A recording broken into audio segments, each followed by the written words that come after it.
ওই যে হাপরের ওখানে যে লোহার রডটা পড়ে রয়েছে সেটা নিয়ে এসো।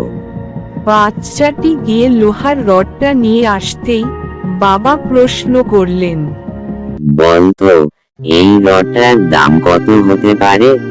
ছেলে বললেন, আজ সকালে তো তুমি এটাকে 100 টাকা দিয়ে বিক্রি করেছো, সুতরাং এটার দাম 100 টাকা। পিতা বললেন, আমি যদি এই রডটা থেকে 5 টাকা আস্তে বানিয়ে দেই তাহলে এর থেকে আমি কত টাকা পাবো?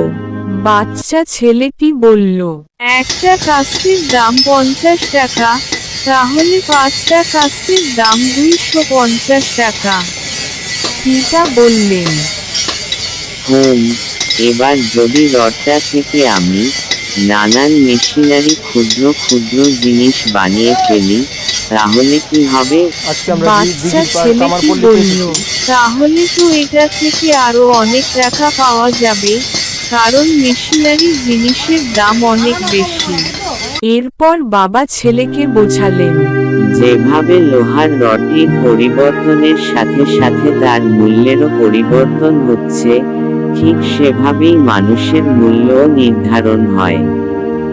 একজন মানুষ বর্তমানে কি অবস্থায় আছেন এবং ভবিষ্যতে তিনি নিজেকে কোন জায়গায় তুলবেন তার উপরেই সেই মানুষটির মূল্য নির্ধারিত হয়।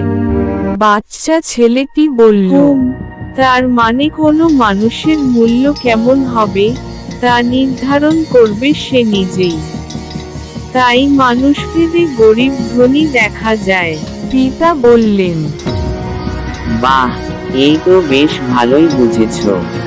বন্ধুরা, আমাদের ভিডিওটি ভালো লাগলে লাইক বাটনে প্রেস করুন এবং আরও নতুন নতুন ভিডিও পেতে আমাদের চ্যানেল সাবস্ক্রাইব করুন।